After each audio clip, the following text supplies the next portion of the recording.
Okay, so this is the only copy I have of my brand new book that is not here. It's on, everything's on a slow boat from somewhere. But I have been spending a lot of time with language from videos and performances. And maybe I'll just start with what's on the back of the book, which is a line from a video. Nothing can be seen. It doesn't matter. Nothing can show the situation. I'm looking for my heart inside of my body and trying to see. That's a problem for sure. So there's that. And then I'm just going to act out what other people... Uh-oh. How does it... Oh, there we go. Okay. So this is a series of dialogues that are... the 4 performers I worked with a lot, I said like, okay, imagine you're in a cave and I want you, and we would go through different sort of like subject positions, like I see, you see, we see, they see.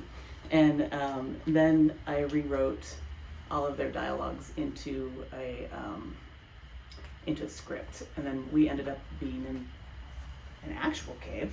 And they were like, well, this all sounds really familiar when I give them the scripts. And I was like, yeah, but you wrote your own scripts. So, okay, I'll start first. We see an opening, a blast that shocks and unsettles, the light of change forcing its way into our reality. We see opportunity. You see some of the things that I see, and maybe a little how I see them, but also differently. And that's unbelievable. But it's cool if you can believe in it. They see what I don't see, and they wish I could see it too. You see what you want to see, what you're afraid to see, and what you hope to see. You see possibility, and you choose whether to name it. They see a hole in the ground, and because they don't expect to see anything else, we might be invisible. Okay, so the next is, and this video called Cross Wires, it sort of follows this group of performers, and the structure is an extraction cycle of copper. And so at this point, they end up at this mine where one of them starts to kind of break away, and she presents this kind of almost like docent monologue, and the other 3 are just listening. Look at this monumental earthwork or land art. Oh, I should also say, before I start, that I pulled most of this from writing about Robert Smithson, and that I was just like, this is appalling. And there's a little bit of Marx in there. Okay. Look at this monumental earthwork or land art, as I prefer to call it. These are not merely spiraling shapes and celestial steps. This is a brave attempt at an inversion of the familiar, juxtaposing form with the matter of the landscape. Now, if we were to look at the very birth of land art and in the broader field of site specificity, we see how this work refers directly back to the topography of geological time before the era of extraction. This way of looking at time lends us a calm and reflective approach. Can you feel it? Telling us something about how we choose to relate to time and art, indicating almost how life, just as art itself, is forever changing and adapting with its accumulation of primitive forms. The intention, of course, is us to feel with our bodies things that we cannot intellectually and politically decipher, because it is not meant to be discovered and captured for us, but instead it's supposed to be discovered through our eyes, the body, and the meaning of the surrounding material of this terrain. I think this is a great way to explore what the artist suggests when he says he wants to take factories of people to make his work communal. All right. And then I'm going to move to a performance called Breathe in the World, or the Problems with You, Me, We, They, Hear, and See. And, oh yeah, now I have to do some, this is a, well, there's a lot more going on in this performance. There's like a instrument I made being played by 3 people, and another person, but I just took these little kind of libretto parts, and this one I'm going to talk about now is kind of it was a way to mix like a sort of linguistic rhythmic piece where it's one, I'll read the beats that are like descriptions of a good worker, and every third beat on the video is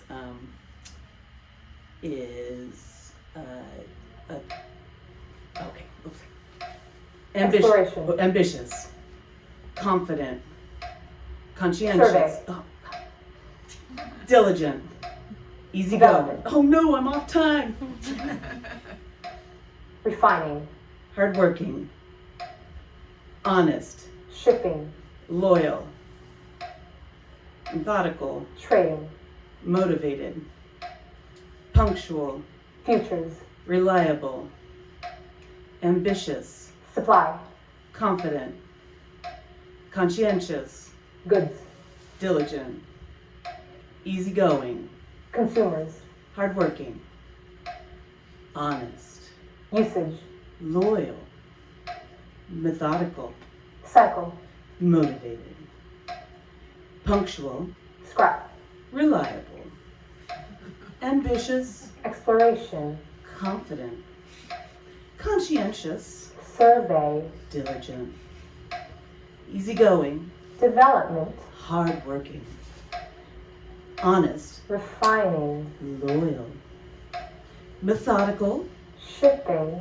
motivated, punctual, trading, reliable, ambitious, futures, confident, conscientious, supply, diligent, easygoing, goods, hardworking, honest, consumers, loyal, methodical, usage, motivated. cycle. I'm just gonna go ahead and move us out of there because it goes on for a while. But that was Sharon Kim, who was a experimental vocalist who performed that with herself. But this time it's with me. Okay. I'll see if you recognize this section. But this was another part. I'm just pulling parts where Sharon would perform with herself off and on screen, like live and on screen. Let's just see if you recognize it and if I can get the timing right. Is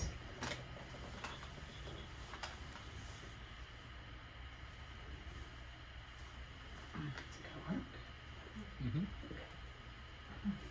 Starling. Well, Clarice, have the lambs stopped screaming? Dr. Lecter, Don't bother with the trace. I won't be on long enough. where are you, Dr. Lecter? I don't plan on calling on you, Clarice. The world is more interesting with you in it. So you take care now. Extend to me the same courtesy. You know I can't make that promise. I do wish we could chat longer, but I'm having an old friend for dinner. Bye. Dr. Lecter? Dr. Lecter? Dr. Lecter? Okay, that's my attempt at the lesbian lisp of Jodie Foster. Which, I don't know if all of you all recognize that. When Sharon had to perform it, she was like, I've never seen Silence of the Lambs. And I was like, oh wow, okay. And then she watched it and was like, whoa. So this is something I'm a little bit more, this is from an older piece that's not in the book. No, I feel like I'm on a talk show. My new book will be launched at Barnes & Noble. Actually through Dancing Foxes, which I'm really proud of. And it's been so great to work with them. But this is from an experimental opera called Here, Here, sort of like Here, Here. You see that anyway. And I'll just do a couple parts. It was a piece it was 2 acts and 23 parts with 6 performers and 3 musicians. And I think I kind of drove the performers nuts because they were constantly like, what do we do now? For the 23 parts. But one part that they always knew is when they moved the mountain, they had to sing this chorus. So I'm gonna read the lines. Hear our eyes and stomp your feet, light our eyes and make us weep, climb this mountain to avoid the waves, enter into the softest caves. We pull it here, we pull it there, workers know it's never fair. Hail the eye that helps us see, but don't forget you won't be. If your ears should speak a line, don't expect it will all be fine. We pull it there, we pull it here. The end is always looming near. A dogged wag to tell you no, and you will leave them on their own. Is the cat alive or dead? It's all happening in your head. We pull it here, we pull it there. Workers know it's never fair. A mountain is the earth up high. A cave a space of unknown why. Land is something we believe. What comes next we can't perceive. We pull it here, we pull it there.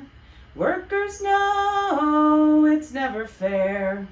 We pull it there, we pull it here. The end is always looming near. Okay, so you get a feel of that.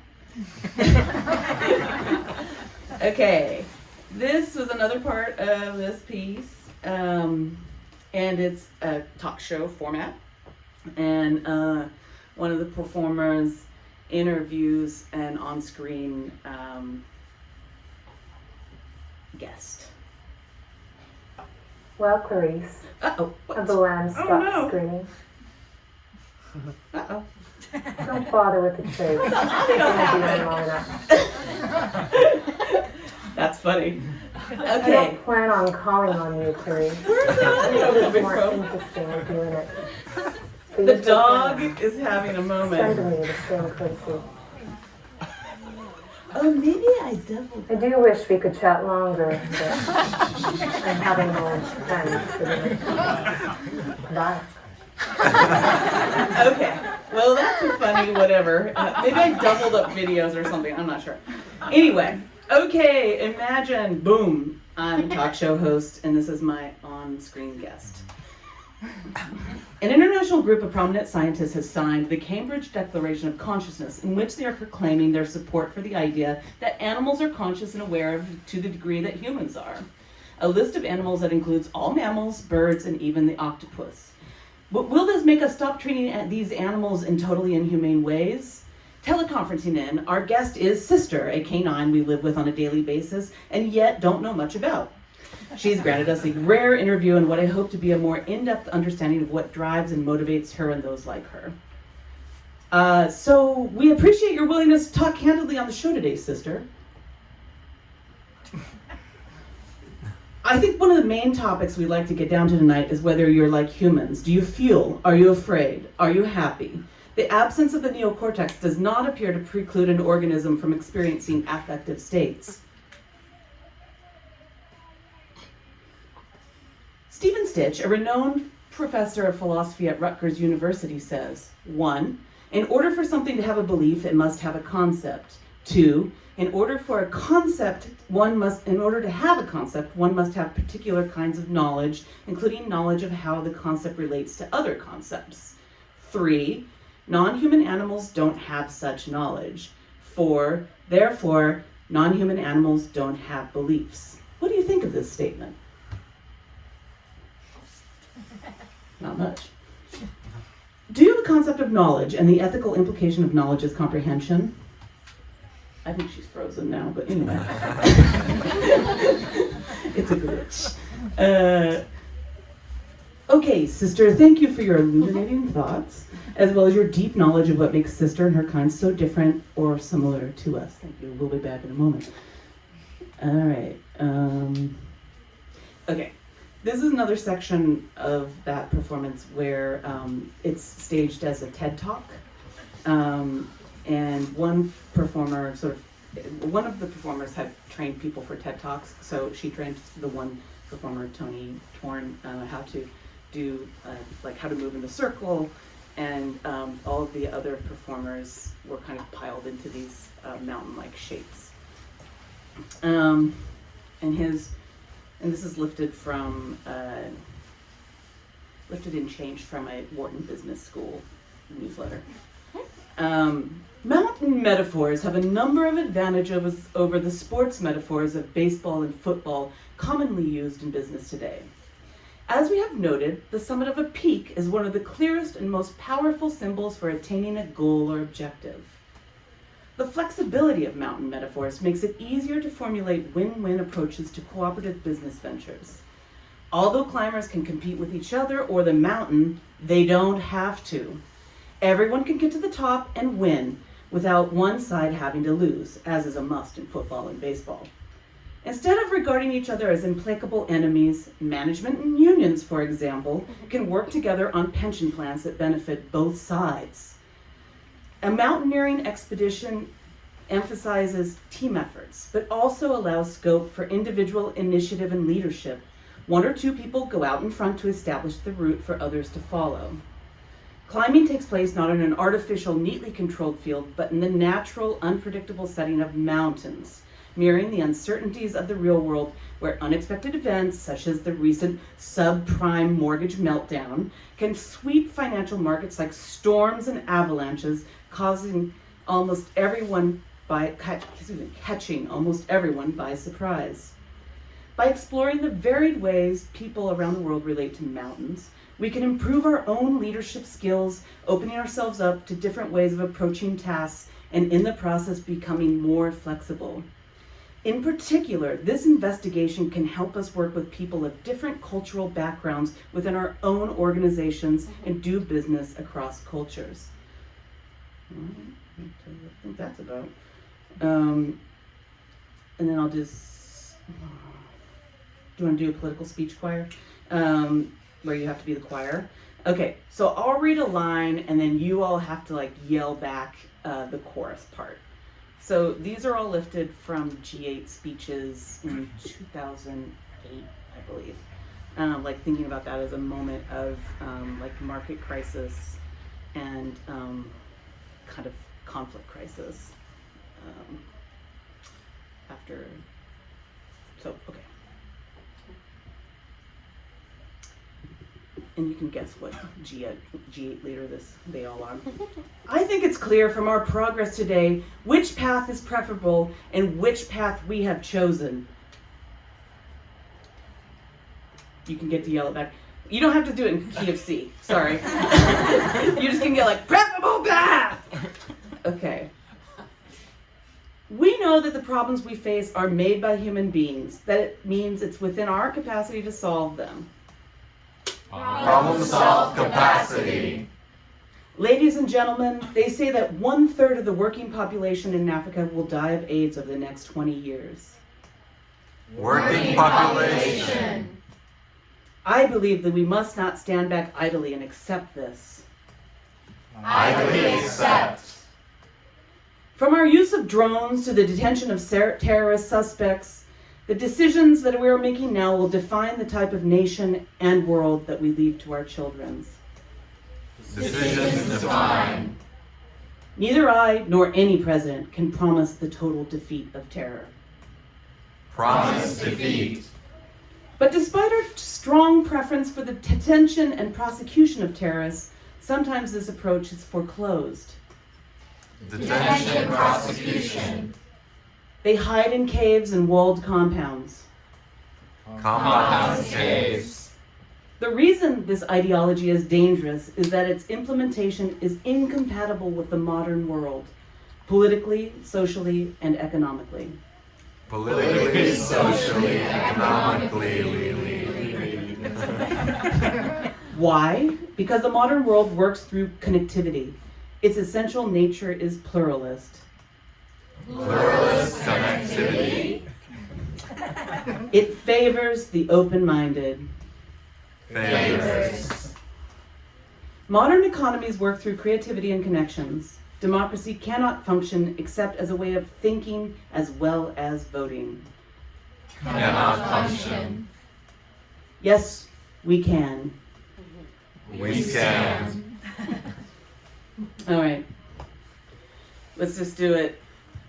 Preferable path, problem solve capacity, working population, idly accept, decisions defined, promise defeat, detention prosecution, compounds case, politically, socially, economically, legally, pluralist connectivity, favors, can't function, we scan. Okay, I'm done. That is it. And that was all done at it. And, what are they called?